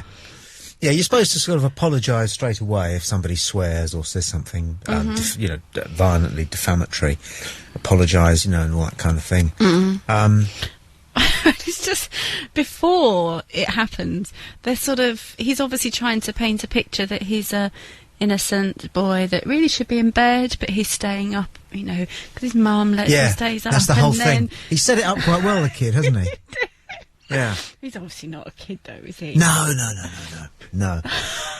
When Radio 5 launched, I was doing 9 till midday in the morning. And it was back when its remit was sport and children's. So they did a sports show, and then at 9 o'clock I took over. And I'd said to them, what are we doing? They said, well, we're going to do some phones, have the kids on phones, that's nice. I said, OK, what about delay? They said, we don't need delay with children. We don't need delay. Only children. And the first joke was a joke about Margaret Thatcher and Fanny. And I looked through the glass screen as if to say, OK. Who's out of touch? Just a little bit. But the interesting thing was, what I did with that was I just ignored it. I just went, thanks very much indeed. And on to the next one. It's Alex from Lincolnshire. Alex. Let's try this one. But you like that anchovy one, don't you? This is another radio prank. So Rob. you have to explain to him that your son, what's your son's name, 9 years old? Yes, Logan. You have to explain that Logan, little Logan, is not actually your husband's son, that he's not the father. Oh my God, okay. Okay, you see what I'm saying? Yeah. If you can explain that to him, and he doesn't use a cuss word, or if he doesn't, flip out and just completely become unhinged, you'll get the tickets. He has to say that you have to get him to say, I still love you. Okay. You see what I mean? Yeah. So if you can get him to say, I still love you and I want to be with you, I want to be this child's father, I've been his father for 9 years, I want to continue. If you can get him to do that, you'll get the tickets to Kanye. Oh, man. You see what I'm saying? Yeah, I hear ya. Okay. God. What do you think the chances are on this? Do you think he'll... Ooh, this is going to be tough. Is he pretty sure that he's the father, or you guys ever had any discussion about that? You know what? One time we did have a discussion, right when... Oh, my God. Oh, boy. Yeah, that's how I'm kind of freaking out, but I think I can get him. I think I can get him to say it. I think I can. Now, you're going to tell your husband... What's your husband's name? Pete. Okay, good. I got the number here. Okay. We're going to call Pete here. And how the false confessions work, we did it... We had a girl tell her grandma that she was gay and she was coming out to her. And grandma had to say, oh, I still love you. If she could get her to grandma to say, I love you, and not cuss. And we're convinced that it's not set up. We've been monitoring you. We've been talking to you. You're not, calling him or whatever. So we're convinced that he doesn't know. Then you'll win the tickets. But you have to be able to tell him, listen, Logan is not yours. You're not the father. Okay? Okay. Not only is he not the father, but you have to get him to accept it, say he still loves you, he still loves Logan, and he still wants to be a part of his life. Okay. Now, if he can do that, that's no problem, okay? Then you got the tickets, all right? Okay. All right, here we go. Okay, good. Here we go. That's the code. All right, you're on your own, girl. Okay, here we go. You're on your own. Kanye West. Hello? Hey, honey. Hey, babes. Hey, what are you doing? Nothing much. What's happening? Nothing. Can I talk to you for a second? Are you busy? Or? Yeah, go ahead. Okay. I just wanted to talk to you about something kind of serious that I've been thinking about that I really wanted to let you know. What's wrong? Are you somewhere where you can, Hold on 1 second. Let me just step outside the office. Okay. Okay, go ahead. What's up? What's up? I feel like, we've been married a while and we're raising our son together, and I just want to be completely honest with you, and I just feel like there's a lot that I've been keeping from you, and I just want our relationship to always be strong. And I just really want to be honest with you, honey, and I'm scared to death because I feel like I want to be able to tell you anything and then not have you leave me. And I'm just... Okay, you're acting really, really strange right now, Andrew. I know, honey. I just wanted to talk to you about something really serious, and I just want to make sure that we're on the same page because you always want me to be honest with you and up front, right? Uh-huh. Okay. There was a couple things that we talked about, about 9 years ago when Logan was born. And you wanted to know for sure that he was your son because you'd had some questions about a coworker. Uh-huh. And I told you that we were just, friends and stuff. And I really want to be honest with you, honey. He's not yours. And the only reason why I'm bringing this up is because Logan's getting older, and I just want to raise him in an atmosphere where there's two parents that love him and trust each other, and we just have everything on the table. Are you serious with me right now? Yeah. I don't know what to say. You're not joking. I love you, and I really want to be honest with you. Explain this to me. I don't understand this. So 9 years ago, you're talking about that coworker. What was his name? Frank, the guy that you used to work with. You guys were actually together. The thing is that there was nothing there. I mean, I was completely wasted at an office party, and there's nothing there. I'm dead serious. I don't even talk to him anymore. It's very uncomfortable. I can't stand to be in the same room with them, and I'm stuck with I don't believe you right now. I don't believe that you're calling me up on a random Wednesday to tell me this. Are you insane? No, honey, please. I really want to be honest. What do you expect from me? How do you expect me to react to this?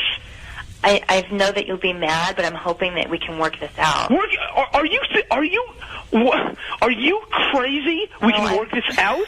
You're calling me up at work, for God's sakes, telling me that my son's not mine? Honey, I know it's weird timing. What's going through your head right now? I just feel like if I didn't tell you, because it was on my mind, if I didn't just get it out, that I wouldn't ever tell you, and I just wanted to, I really wanted to be honest. I just wanted to get it out as soon as possible. Okay, fine. So that's what we're doing today? We're just kind of confessing everything? Is that it? Honey, I'm telling you, it's just been on my mind because I love you, and I want to be honest with you. You're the man that fine. I love. I'll be honest with you too. I've been sleeping with your sister for the past year. Okay? There. So, if that's what we're doing today, there. Pete, it's really not funny. I know that you're upset, but please don't start, saying... If that's what we're doing, we're being completely honest, go ahead, ask her. Call her up. Conference her in right now. Hold on. Hold on. They went horribly wrong. Hold on. Pete. Hold on, Pete. I'm sorry, who's this? You're it's putting Playhouse on WSNX. You're on the air, and Andrew is calling you for Kanye West tickets. I'm supposed to prank call you, Pete. Are you serious? I'm this is sorry. a joke. Are you serious understand. with me?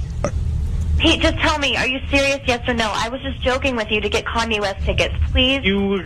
I'm just going to pause it there. I'm going to take a commercial and then go back to the last minute of it. I think that's a fake. Yeah, I think so. Do you? I do, yeah. I think that's a setup. And shame on them. Yeah. Because clearly that last thing that we played was quality. Yeah. The anchovy thing, which we'll have to listen to again. Because I like it when you cry with laughter. But actually, no, I'm going to move on from that one because I think that's a setup. Yeah, I think so. Play 2 UK. Weather. Have you got the weather there? Cloudy and misty but mild across much of England and Wales with occasional outbreaks of rain. Elsewhere largely dry with clear spells and some fog patches. Rain over northwest Scotland later. Tomorrow there'll be occasional light rain across southern England and Wales. Some fine spells elsewhere with scattered showers following. You're up to date on Play 2 UK. In a world obsessed with celebrities, one woman wanted only one thing: to wake up in the morning to a genuine poster of David Hasselhoff on her wall. To have that poster contain a personal message to her in his very own handwriting. She was faced with fake after fake. Where could she turn for help? The answer was simple. Universal Posters. They have a range of approved celebrity pictures, which even come complete with a personalized message in the celebrity's very own handwriting.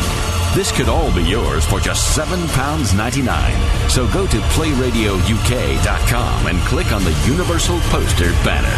Play Radio UK and Universal Posters. Now showing on a PC near you. My mum logged on to Play Radio UK and treated herself to some amazing Swarovski jewellery from the Scala Jewellery. She looks $1 million.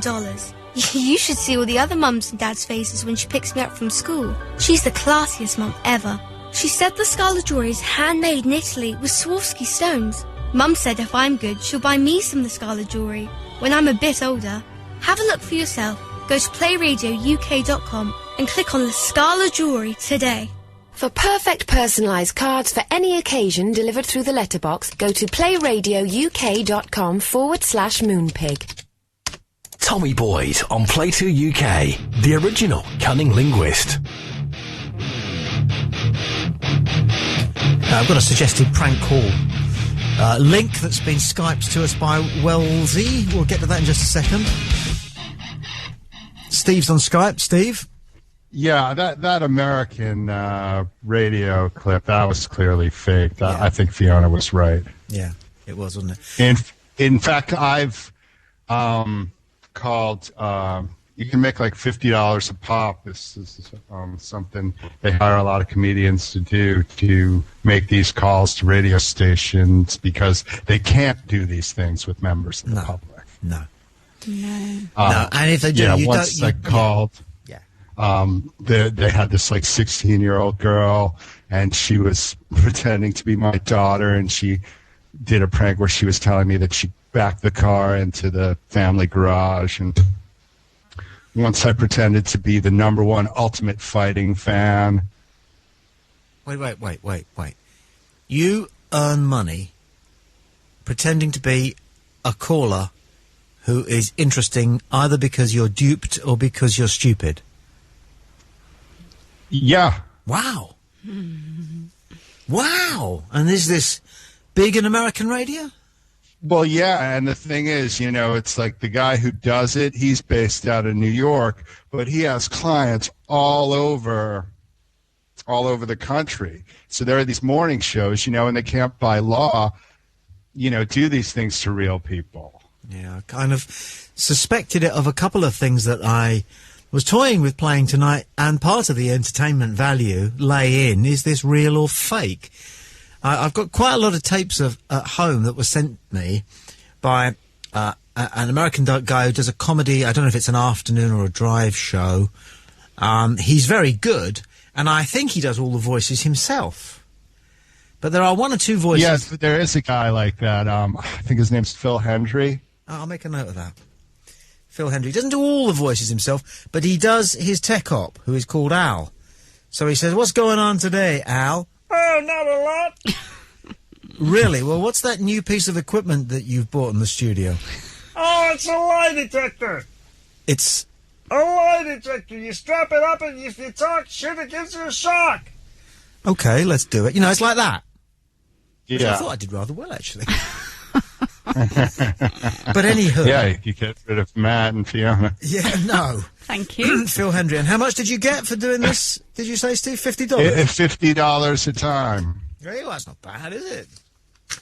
No, except you have to wake up at 7 in the morning, and then you don't know when they're going to call you between 7 and 9. But you know have what the to scam sit is. there for 3 hours. Yeah, but you know, Sorry? you know what the scam is. They send you all the information that you need about the scam. Okay. And I only fucked it up once. What happened? Well, it was the Ultimate Fighting when and I thought we were off air.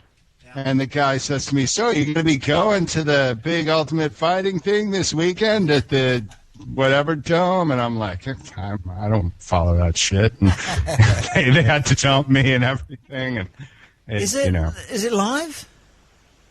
No, that's the thing. Well, there's a delay. It's more or less live. Okay. Does that help? Why don't they tape it and tidy it and put it out the following day? I don't know. Just wondered. I don't know. Maybe that's just the restrictions. So ignore that. I'm looking for... There's a very good... But they do replay it during the... Like, they tape it when we're doing it. Yeah. And then they replay it like 4 times like it's the funniest thing. Yeah. That you've ever... And if you notice, the 2 clips you played today had the exact same punchline, more or less.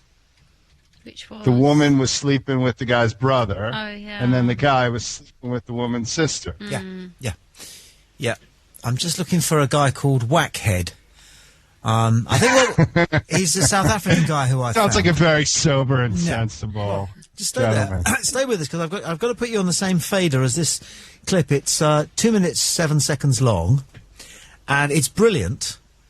But I'm quite convinced that it's a clever fake. Okay, his name is Whackhead Simpson, and like I say, he's huge in South Africa. So just stay with us, Steve, on the same fader. Here we go. Okay, now this is my favorite prank of all time. In the UK, you get 2 main rival supermarket chains that specialize in cheap groceries. They are Asda and Tesco's. Now, I phoned Asda in North London once again, wanting them to make an in-store PA announcement for me. Just bear in mind, Tesco's is their biggest rival. Thank you for calling Asda in Charlton. We are a 24-hour store. For our opening hours, please press 1. For our music and video desk, please press 2. For any other assistance, please hold. Thank you. We're a 24-hour Good morning, Asda Charlton. Can I help you? Hi there, yes please. Could you put me through to your customer service desk where they make a PA announcements? Do you want a tannoy announcement put out? Yeah, please. I'm going to put you through to customer services, okay? That'd be better than me putting any announcement out. Oh, thank I'll you put you very down much. there now, okay? All right, thank you. 24-hour store. Customer services desk, how can I help you? Yes, good day. Please can you help me? My daughter is lost in your store. I'm just standing outside at the moment. Could you please, I spoke to the people in the front, if you could please just make an announcement for me. Okay, sure. What's her name? Tess. Tess. Tess. Yeah, Tess. And her surname is a double-barreled name. It's Coses. Coses, right. C-O-S-I-S. Yeah. Hyphen cheaper. Cheaper. Cheaper, yes. So it's Tess Coses cheaper. Yes, yes. You just want to hold the line for me. I'll make a quick announcement. No, she doesn't. The customer services announcement is Tess Coses cheaper. That's Tesco's is cheaper for the customer services desk. Thank you. Okay. Wow, was Tesco's really cheaper? I think I'm going to go shop there from there. Okay. So that's good, but Steve, I think there's a lot of fake in there. You still there? Yeah. Could you hear It's it? hard to say because it's not of the best. None of it is of the best quality. Yeah. So you can't tell, But if he's got them on the If it is real. phone and we hear a quality version of that announcement going out, how would that be picked up if it's being made, if they're on the phone to a woman who's on the microphone and you hear the shop version of her announcement? How would they pick that up? Yeah, because she's probably not in the shop. No. And if she was, you'd get She's like, howl in the round. office. And in any case, the logic is wrong, because if he's outside the shop, why doesn't he go in and ask somebody to put the announcement out? So it falls down on lots of levels, but we forgive it, don't we? Because it is quite funny. Yeah, it is. It's definitely if it works. I mean, if it's real, then it's. But yeah, that's the thing. It's not quite that funny if it isn't real. No, but if it makes you laugh, you forgive it, don't you? Yeah. You can't. It's willing suspension of disbelief. That stuff. Yeah. You know what I always been meaning to ask you? It's like, why you find that Armageddon clip funny? Lots of reasons. First of all, I think the big dark-voiced guy. This is a clip. I'll just play a tiny bit of it. Have I got it here? Okay, I won't play it all, but Steve asks, why do I find... Is there a reason why you think it isn't funny? Because that sounds made up to me. Yeah. Okay. Here's a fax from Cooter in Orlando, who sends me a copy of a story that appeared in the Los Angeles Times. He says, a prestigious newspaper, not the oft-maligned Weekly World News. Quoting the story, in retrospect, lighting the match was my big mistake, but I was only trying to retrieve the gerbil. Okay. If you hadn't heard it before, it's a story about a guy who, with his gay partner, they were felching, something that I believe probably doesn't exist anyway as a, sexual practice involving small rodents being inserted in places. But no, that's not what felching is. Oh, what is it? I think it's a very disgusting practice, but hold on, let me quickly look it up on the web to make sure I'm exactly right about what it is. Felching is a sexual practice in which semen or other fluids are sucked out of the vagina or anus of a partner. Yeah, I looked it up, and you're right, I got that. Now, so what does that tell us? Is it real or fake? I think it's so well... and it just sounds like it's from the Los Angeles Times. No, it's so well performed, and you want it to be true, so you go along with it the first time you hear it. The guy in the background, the second voice, does such a good job of holding it. He doesn't add too much. Like so many second voices add too much. He just kind of goes at the right moment, Armageddon! Yeah, it's just, I guess for me, the first, from the guy's name, Cooter, automatically. Yeah, and what about Kinky? It's suspect. Yeah, and his partner was a raving homosexual, Kinky Farnham. Yeah, it's just like, it's all, it's like the thing is, you can't be so innocent that you don't know immediately what's going on. But the first time you heard it, did it make you laugh? I don't think so, because I was immediately hung up. It's like you can get hung up on those things to the point of where it's like it just loses you. Yeah. You see, I can remember hearing this kind of story. Okay, now this is my... Go on, carry on. Nearly 20 years ago, when I was working in the insurance industry, yeah, and we actually there was a sort of load of sort of funny insurance claims things going around the office, and that scenario was one of them. What, the felching? Yes, thing with the rodent. What else did you? Passage. What else did people try to claim for? Either really, either with genuine claims or with fictional claims. Yeah, I mean, it was all the usual sort of thing about, driving along with, wife in the passenger seat. Exactly. Yeah. But I just remember that story just sort of sparked something in my memory. Somewhere I've got this guy, same guy, Wackhead Simpson, also doing one that I couldn't play on the radio elsewhere for obvious reasons. That is such a great name. Wackhead Simpson, yeah. Yeah. Just let me see if I can find Wackhead Simpson. Hold on.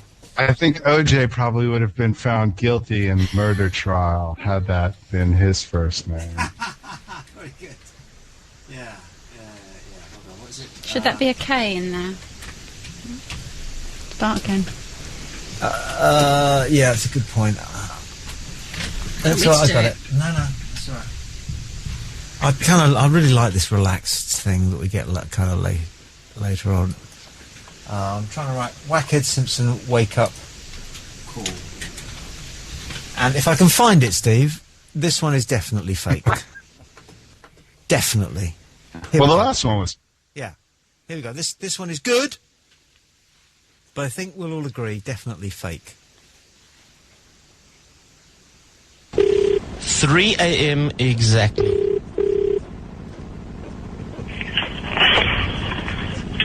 Hello. Hi, Mr. Johnson. Yeah. Hi, I'm Peter from Rise and Shine, the new wake-up call service. This is your wake-up call, Mr. Johnson. Like 3 o'clock in the morning, man. Sir, this is a new service that we are providing, and I just wanted to know if we could sign you up. I don't know where the you got my number from. Please just get me off your database, okay? Sir, look, you will never need an alarm clock again. Go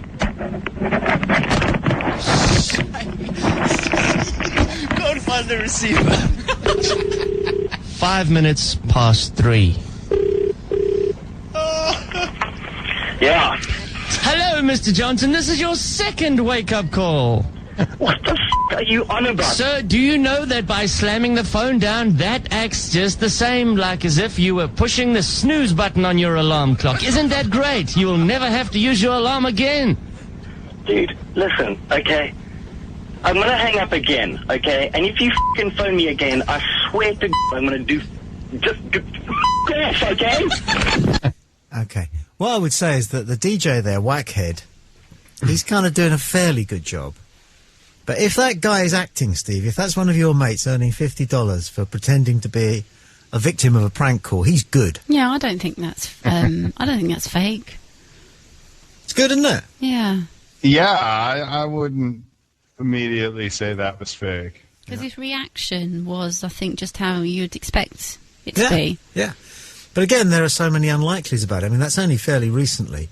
Who has a phone by the bed anymore? I mean, it's mobiles, isn't it? And alarm clocks. And you don't get wake-up call services anymore. Maybe at 3 a.m, the application of that kind of logic is doesn't really sort of work. I remember when a radio station in the UK phoned the then England soccer manager Sven-Goran Eriksson up to ask him to mess with him. They did it at 6 o'clock in the morning in his hotel, and it was that really that threw him so much that he was unable to recognise that it was a prank. And afterwards, he was clever enough to say, I hadn't even had a glass of water. When you get phoned up at that strange time in the morning, and you naturally believe that the call is genuine, your judgment about what's real and unreal is somewhat different, diluted. Yeah. Well, taking advantage of a foreigner. Taking advantage of a foreigner, there's always that. Okay. We've got to pay the rent, Steve. Good to talk to you. Call again soon. Okay, bye-bye. Any time. Nice man. Enjoy yourselves this bonfire night. But remember, even a little sparkler burns at around 2,000 degrees centigrade. Don't mess with fireworks. Play Gold UK, on air now. Wouldn't it be nice if we were older and we wouldn't have to wait so long? Play Gold UK. Gonna rock around the clock tonight. Put your glad rags on. Join me home. Bringing back the good times. Play Gold UK.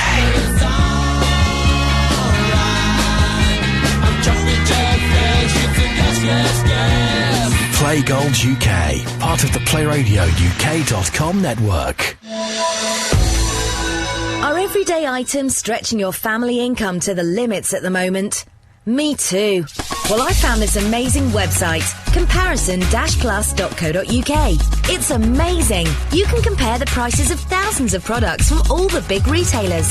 And what's more, it's a totally free service. You don't have to become a member to use Comparison Plus. But if you do register with comparison-plus.co.uk, you get cashback rewards, giving you even bigger savings. Don't pay over the odds. Click comparison-plus.co.uk and start saving now. Tommy Boyd on Play 2 UK, a super song of sanctity in a weird and wacky world.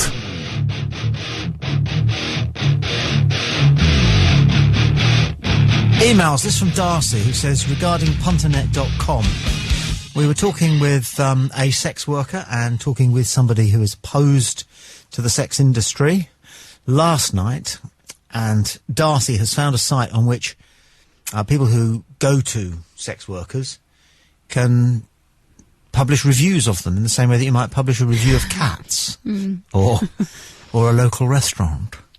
And he says, regarding punternet.com, I've yet to find a better prostitute review than the one given so well by Alan Caddick on last night's show. Better than having a wank, said Alan. Probably. He says, I was literally crying at my desk when I listened to the podcast this morning. Thank you for that. Incidentally, Yeah. both of the ladies that we spoke to last night, I've had emails from both of them thanking us for the interview last night. They both thoroughly enjoyed it. Did they? Yeah. Both of them. Good. Good, I'm glad. Do you think Gary Greiser from the Bournemouth Wind Farm Action Group will email back and say how much he enjoyed being I might need to work teased? on him a little Yes, bit first. you might. Here's a clip suggested by a listener. Oh, it is the Asda prank one. Isn't that a funny thing? Isn't that a funny thing? So he suggested another one. This is Wellesley has suggested this clip. Thank you, Wellesley.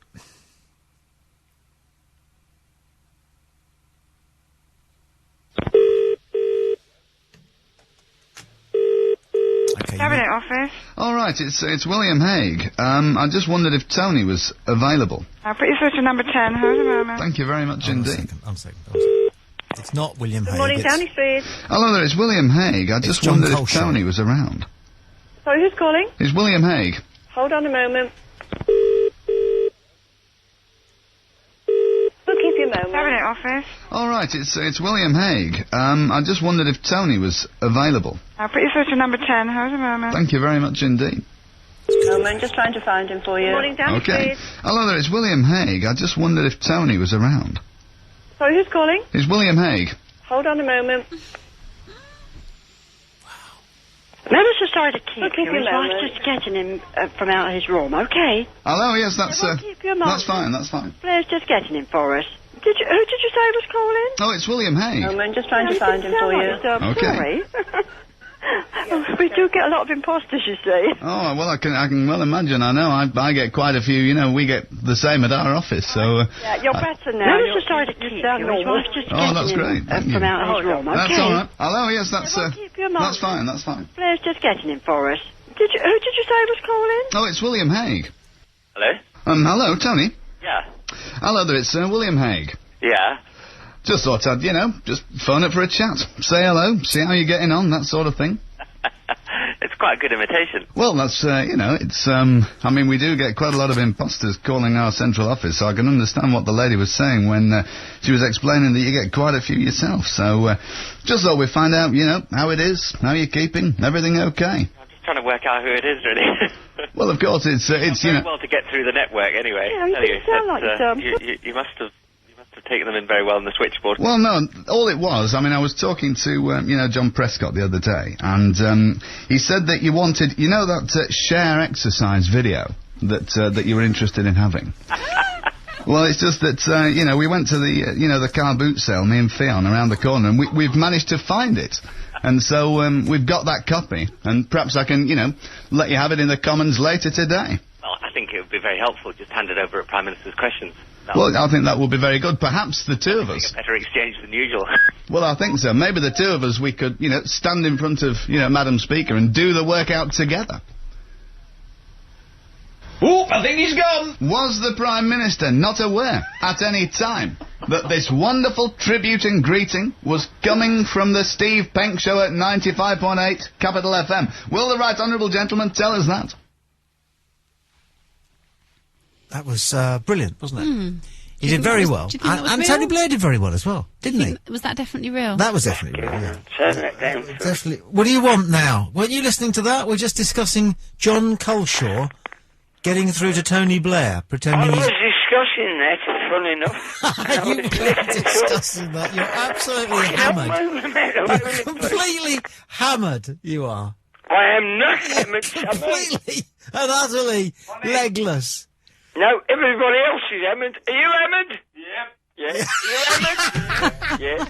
You hammered, Phil? Yep. They're hammered. However, as a spokesman, what you call the designated non-hammered person, I am ringing up to say why we're talking about fucking windmills. Well, somebody was. He came on. He wanted to stop them building a windmill in Lincolnshire. They do that. And Lincolnshire, Yeah. they've been probably the best place. But I'd like a windmill. I'd like a windmill. I've owned You've windmills. had some. Yeah. Turn that media player down, Phil. Turn the media No, but he's You're getting in it the twice. background. I'm wiring up to my amplifier now.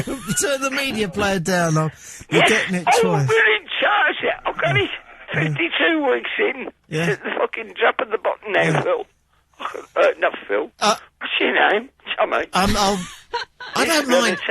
I'm bored of that. I've always wanted. Lloyd likes to speak to us. All right. She has got the best. I've always wanted to be called Wolfgang. Wolfgang. Yeah. Can you all call Tommy Wolfgang? Hello. Go on. Hello, Wolfgang. Wolfgang. cheers. Hey. It's a great name. Wolfie. It's a great name because it's got. No, you're all fucking what you call extemporising. It's got wolf, right? Wolfie in it. And it's got gang. Wolfgang. Is it That's wolf? a German word. Yeah, wolf and gang. Wolf gang. Anyway. And it works that way around, but it doesn't work the other way around because if they called him Gang Wolf, it just sounds wrong, doesn't it? Do you know what I saw today, Tom? Go on. A dead hedgehog. It weren't run over. I think it just got and fucking died. It didn't want to live where we live. Honestly, God. You don't see many animals dying of old age, do you? It was a young hedgehog. I know. Honestly, look. The thing was, it's an hedgehog, and they look the same when they're alive or dead, but its toes had lost life, you know, its feet. And it was only a little hedgehog. And I tell you what, we live in a place, here, this is a big laugh here. We live in a place called Foxhollies. Foxhollies? That's what it's called. Yeah. In Acox Green, man. More or less, we can live anywhere we like. But that's where we live, Foxhollies. That's a distracting name, isn't it? We live up the way from Cocking.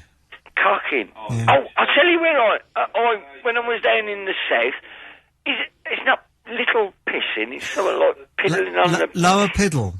Lower... Is that what it is? And there's a higher one. There is a Lower Piddle. And they got an award for having the best telephone box ever. Or something, didn't they? It's amazing, isn't it? I know too much about it. Anyway, anyway. I'm disgusted by what you're talking about, and I hope they stop you ringing up next week. Ta-da! Ta-da, go and get some coffee. He was hammered, wasn't he? Amazing, isn't it, how some people can get hammered on a Tuesday night? Yeah, lovely. Oh, yeah, it's lovely, you're right. On the subject of roadkill... Yeah. Something I've noticed driving home late at night. There's so many animals around on the road. And I'm convinced one of these days I'm going to hit one. Yeah. Because they are the greatest nuisance on the roads in the night. If you swerve to avoid one and you hit somebody else, it's your fault. You shouldn't swerve. No. What have you killed so far? A pheasant. Made a lot of mess. Where did you hit it? Don't say on the wing, I mean... What? You hit it right in the middle of the car, or did you run over it, or... did your wheel go over it? Well, I hit it front on with the bonnet, but I think it must have kind of gone underneath as well. Yeah. But I could just see behind, just feathers everywhere. And then thinking, because I was worried about... There was so much chaos going on behind me. I was worried... Well, feathers and things flying everywhere. That I was concerned that being on the motorway, I was concerned about the cars behind me being able to see where they were going for all this feathers flying everywhere. I saw a man hit a pheasant just after we moved to the country, and he stopped. And the pheasant was sort of flapping in the curb, you know. It had been hit, but it still had one wing working. Oh no. And I think both its little legs were going. Oh. But it was sort of going round in circles in the curb. Oh dear. And he ran towards it. I thought, that's nice. And he picked it up by the neck and he whacked it against his own boot and threw it in. In the boot? That's the difference between the countryside and the town. Where people, in the town, people are a bit over-sentimental about animals, but in the countryside, that's supper. Yeah. You see, I'm driving through a village at about 4 a.m. on my way to London, and I'm driving at about a sensible 40 mile an hour, when I just noticed, out the corner of my eye, a cat choosing that moment to cross the road. Yeah. Well, I hit it with my near side front wheel, and it went up into the wheel arch. And so you had Oh, no. up the wheel arch. Now, I say, I don't know if it was the cat screaming. Or you. Or just the cat's body being sort of caught and crushed against the little brake discs or whatever. But I slewed to a halt after about 100 yards, and I looked back, and it was quite dark. And I think I could make out something in the curb. But what do you do? 'Cause what do you do? It's difficult, isn't it? I had to be at London for on air at 6 o'clock. What do you do? Presumably I just there drove was on. no innit? one else around. What, 4 in the morning? No. No. So, but had there been other people, other cars on the road? That's a good question. Would you have stopped? I think I would probably have gone through the motions of going, This is a real nuisance, but is the poor thing... well, you make those... Oh, is the poor thing dead? Oh, dear, she just ran out. I didn't stand a chance, really. Yeah. And they'd all go, oh, yes, it certainly wasn't your fault. People do all those things, don't they? Inside, they're thinking, stupid bastard. Yeah. Driving too fast through our village, take his number, and all that. But, then what would you do? You've got a mangled cat. Yeah. And they have collars sometimes, don't they? There's lots of cats. There's a cat and a dog gone missing round our way the last 2 weeks. Right. The dog is quite poignant. She's 15, she's blind, deaf, Oh, dear. and she's a black Labrador, and she's disappeared. From Cocking, funnily enough. Right. And the cat is 2 and called Hercules. And there are every tree and every lamppost has got these lost dog, lost cat signs put up, and they're published off on word processors and then put inside those plastic folders you can get, and then they're drawing pinned to telegraph poles and to trees. Loads of them. All over. I feel like ringing the people up and saying, has he come back? Yeah. And they'll go, no. And I'll say, well, I think you've had it now. Yeah. So I don't think if he's, 3 weeks on this dog, I don't think. Worsley is master of the Old Surrey and Burstow. Have you heard this one? Don't think so. This is Nikki Campbell. All right. Just making a slight... Excuse me, this is the listener on the Shrine has sent this in. I'm going to cough there. And it's Nikki Campbell. Georgie Worsley is master of the Old Surrey and Burstow and West Kent. Kent Hunt is out hunting this morning in Lingfield in Surrey. Good morning. Good morning to you. That's a bit of a slip of the I tongue. know, I do apologise for that. It's very early in the morning, and these things do happen, and I feel exceptionally embarrassed about it, and I'm going to have... Kent Hunt is out hunting this morning in Lingfield of the Old Surrey and Burstow and West Kent. Kent Hunt is out hunting this morning in Lingfield Because it is just that word, isn't it? Any other word, if it had just been, even if it had been the F word, it wouldn't have caused quite so much embarrassment. But there are those things that are set, there to trip you up. Yeah. And the West Kent Hunt, it's going to get you. Yes. Isn't it? Yes. It's like, I used to... Bucks Fizz were quite big. when I did a lot of Saturday morning telly. And you were always doing something with Bucks Fizz. Yeah. And, you just... Yeah. It was what do you call it? What is that when you muddle up the first words, first letters of 2 words? Not a malapropism. It's gone out of my head. That's doesn't matter. But one of them. But Bucks Fizz was always waiting there to bite you. Rayer's email from Windermere. That's probably be the last email we'll have time for. This came in 2347, thank you. He says, you can still arrange for BT early morning calls. Recently, a friend of mine arranged an early morning call to make sure he didn't miss his early flight to Florida. Without thinking, he then put all his phone calls on diversion to USA, so he wouldn't miss any calls whilst he was away. The only problem was that the reminder call rang in the middle of the night in Florida. So he nearly missed his flight. That's easily done. Because you can get that in hotels, can't you? You can still get that in hotels with the... You can get a call in a hotel. Yes, who's this? Spoonerism. Spoonerism. That's what the word he's after. That's right. It was Dr. Spooner, wasn't it? Exactly. Yes. Okay, I've got to go, so the programme's ending, yeah? Yeah, it is, yeah. Bye. Bye. There. A spoonerism. Yeah. And then you've got Cockney rhyming slang, Mm-hmm. haven't you? Yes. Which we'll do tomorrow night. No, we won't. Well, We won't be here. Mike Mendoza will be... I might have a cup of Rosie Lee when I get home. Yes, you're not very good at Cockney rhyming slang, then. Is that not? It's just a cup of Rosie, isn't it? All right. My then. granddad always used to go for upstairs, up the old apples for a bob and a dig in the morning. Bob squash. And I might have a Ruby tomorrow. A Ruby you won't, though, will you? Right On a Wednesday, no. Friday's for Ruby Murray's, isn't it? Oh. There's some good Necessarily. new ones around. Chaz and Dave is a shave now. Is it? Because he's always hairy and unshaven, isn't he? But I think one of my favourites is a pair of Lionels. Right, flares. Flares, yeah. Because Lionel Blair wears flares. It's perfect. I'll have to invent some new ones. Okay, well, that's about all we've got time for this evening. The Tommy Boyd Show with Matt and Fee returns on Monday at 8 o'clock. Mike Mendoza with you from 8 o'clock tomorrow evening and Thursday evening, and then the Sunday roast from 8 o'clock until 11, mysteriously. But why not? Who schedules? It's 12 o'clock.